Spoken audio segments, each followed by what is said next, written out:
Developments of the season from 92.3 Nigeria Info. This is the major news. Mental health is real. Seek help. End the stigma. On the news this afternoon, Ikwere chairman vows not to resort to violence in quest to access council secretariat. Diobu vigilante tells residents to remain security conscious. INEC to destroy over 6 million uncollected PVCs. And on the foreign scene, South Korea votes to impeach acting president Yoon Duk-soo. My name is Jude Omamegbe, and this is the news.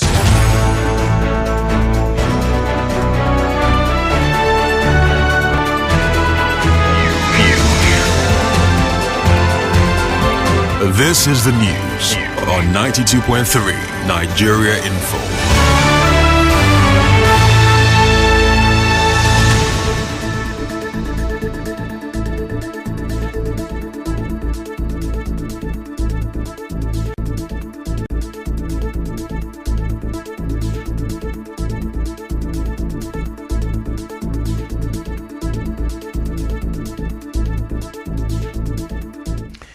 Good afternoon. The chairman of Ikwere local government area, Israel Abosi, says he will never allow bloodshed in his bid to access the council secretariat. As you may know, the Ikwere local government area secretariat is the only council yet to be opened since the directive of the Inspector General of Police to open all council secretariats in Rivers State. Addressing his supporters to mark his birthday, Mr. Abosi said he will apply wisdom to access the council secretariat. Why are we not forcing ourselves into the council? Let me tell us one thing. Any man that our elbow will encourage them begin to carry gun and begin to share blood of people does not mean well for political government. Brain does it all. And we are going to apply the brain because we are well tutored, because we are disciplined. Everybody should calm down because the rainy day will soon be over. If I decide to go to the local government house to visit, everybody knows that it will happen for us. And we can never allow them to deceive us by giving crazy excuses why we are not able to deliver the good. Mr. Abosi also vowed never to be distracted by propaganda, but to continue to deliver the dividends of democracy to his people. He did not give the explosive materials to come and keep people from the local government. He said, go to Ikwere and better the collective laws and aspiration of the people. So whatever they want to do, be it propaganda, be it provocation, they are on their own. If you go to that school behind there, you will see a massive project going on there. That is the way we want to go. Remove a big step from here to any of the customary and medicinal calls. You will feel the presence of government there. You go to Alo, he's there. You go to Ibu, he's there. From now to the next tomorrow, there will be light in Uzona. The Ikwere Council chairman also felicitated with the people of Ikwere on the occasion of the Christmas celebration. He said the season of Christmas is a time of joy, love, and togetherness, and a moment to reflect on the collective growth, development, and progress. In another development, former Niger Delta agitator Asari Dokubo has clarified his visit to Fuche community today. Recall that Alaso Akpana called on the River State government and the security agents to stop Dokubo Asari from attending planned discussions of the Fuche Atlantic project scheduled to hold on the 26th and 27th of December 2024 in the community. Asari Dokubo in an interview said the meeting is geared towards redirecting the community on the path of peace and development. He claimed that Alaso Akpana is afraid his visit might reveal some of his alleged activities against the community, particularly regarding the multinational companies. All that he knows about is multinational. Who is doing anything with multinational? We want to develop our community. Fuche have potentials that the world is waiting for. We're not on the same pedestal. We're not reasoning the same way. Fuche have the ocean current that can be tapped for electricity. Fuche have renewed energy like solar light and solar farm. These things are unexplored. And this government of Ahmed Bola Tinubu is talking about blue economy. We want to tap into it. Asari Dokubo also said that he would not allow individuals who are not from Fuche to turn the community into their personal estate. When people talk about Fuche, somebody who is not from Fuche is claiming that somebody who is a bona fide Fuji man is not Fuji. If the elders in his house, and if he's ready to learn, had told him some stories, he would have known that, hi, Alhaji Mujahid Okwasari is a direct descendant of Bobo Fuji. But he doesn't know all that he thinks about his money, the little money he's going to make. Cause confusion. You don't bring this sort of problem to where I am, because I know who I am, and I will tell you who you are. So I really don't know who he is, and he's linked to Fuji. He claims to be Akbana, okay?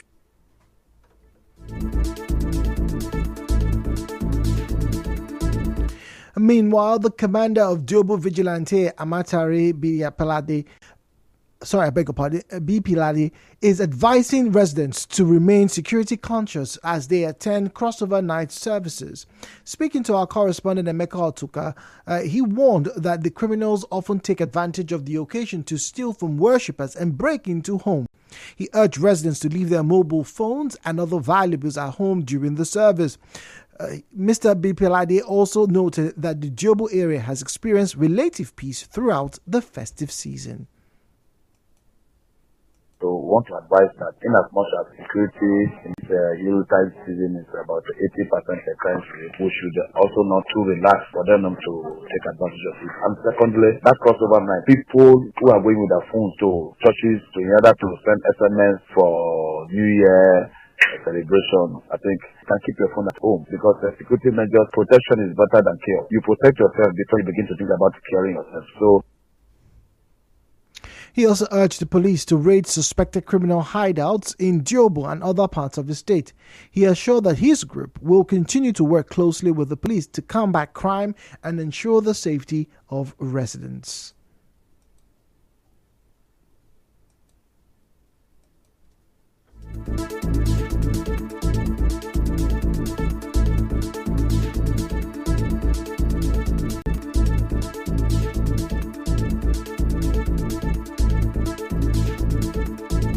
I want to use this opportunity to also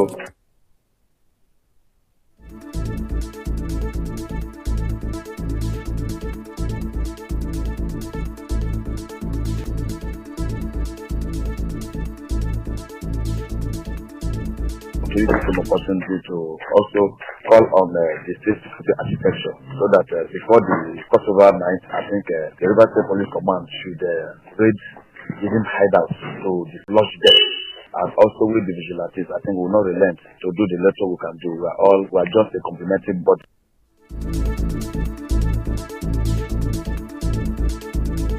Elsewhere, police have intensified search for the lawmaker representing Onitsha North constituency in the Anambra State House of Assembly, Justice Azuka. Mr. Azuka was abducted by gunmen on the 24th of December along Ugumapa Road in Onitsha North local government area of the state. In an update on the incident, the Anambra State Police Command said the lawmaker's vehicle has been recovered. Despite the recovery, the lawmaker's whereabouts remain unknown as the kidnappers are yet to contact his family. The Economic of West African States, ECOWAS, has described terrorism allegations against Nigeria and other member states by the Niger Republic as unfounded, saying it is solidly behind its members. Niger Republic had accused Nigeria and other ECOWAS members of colluding with France to destabilize the country. However, ECOWAS in a statement said for years Nigeria has supported peace and security of several countries not only in West Africa's sub-region but also on the African continent and cannot become a state sponsor of terrorism. Well, still to come, Bauchi State Governor Mohammed warns tax reforms may lead to anarchy. Stay tuned.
is Jude Omamigbe.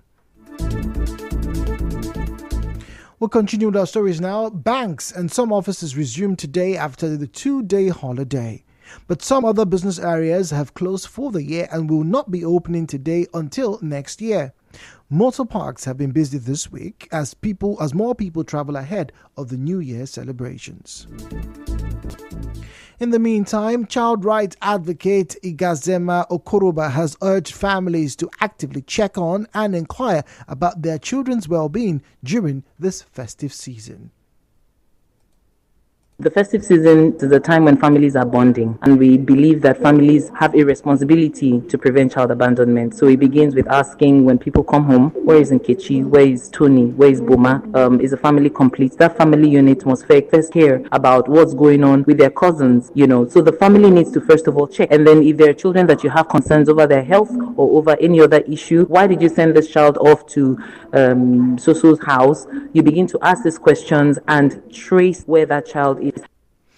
Away from that, the Independent National Electoral Commission is contemplating a policy to withdraw and destroy permanent voter cards that proposals arising from the Commission's review of the 2023 general elections. It followed a persistent issue of unclaimed PVCs with over 6 million cards still uncollected as of the 2023 elections, including many issued as far back as 2015. In other news, the Doxa Family Church Incorporated is congratulating its General Overseer, T.Y. Emmanuel, on being honored with the Clergyman of the Year 2024 award by the Bayelsa State Media Network Award. The church made this known in a statement signed by the resident Pastor N.A.K., and Administrator R.V. Dio on behalf of the leadership and entire members of Doxa Family Church Incorporated in Port Harcourt. The statement said the recognition is a testament to his unwavering dedication to the ministry, exemplary leadership, and the profound impact he has made in the lives of many. It said they are proud of his achievements and celebrate this momentous occasion with him.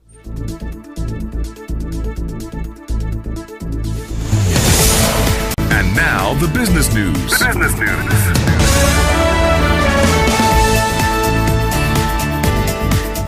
Now to the world of business. The governor of Bauchi State, Bala Mohammed, has urged President Bola Tinubu to backtrack on the tax policy reforms as it could lead to anarchy. Governor Mohammed made this call during the Christmas Day celebration organized in Bauchi on Thursday. He said the policy does not in any way favor the North, adding that the governors would not be able to pay salaries. He said the issues around the tax reform policies is not about religion or tribe, but it is about national unity. Recall that President Bola Tinubu, during the presidential media chat on Monday night, said tax reforms had come to stay. He said there was no going back on the tax reforms his administration had embarked on. In entertainment, veteran Nollywood actor Kanayo O. Kanayo says women unmarried at 33 are a prayer point and a state of emergency. The veteran movie star shared his viewpoint in an interview. In sports, KRC Genk boss Peter Crounan has clearly maintained that Nigerian forward Tolu Arokoradare will not be leaving the club during the January transfer window amid reports linking him to several English Premier League clubs. And finally, from the international scene, South Korea has voted to impeach its acting president, Han Duck-soo, 2 weeks after Parliament voted to impeach its president, Yoon Suk-yeol. A total of 192 lawmakers voted for his impeachment, more than the 151 votes needed for it to succeed. Prime Minister Han took over the role after President Yoon was impeached by Parliament following his failed attempts to impose martial law on the 3rd of December. Mr. Han, who was supposed to lead the country out of its political turmoil, but opposition lawmakers argue that he was refusing demands to complete Mr. Yoon's impeachment process. Well, that was news this afternoon, but before we depart, a quick recap. On the news this afternoon, you heard the Query Council chairman has vowed to not resort to violence in his quest to access the council secretariat. Diobu Vigilante has told residents to remain security conscious. Bauchi State Governor Mohammed has warned that the tax reforms may lead to anarchy. And on the foreign scene, South Korean lawmakers have voted to impeach acting President Han Duck-soo. The news was edited by Martha Okere. To reach the news team, please send an SMS or WhatsApp message to 0808 721 7215. 0808 721 7215. Thank you for listening and have yourself a wonderful afternoon. Compliments of the season from us to you. My name is Jude Omamegbe.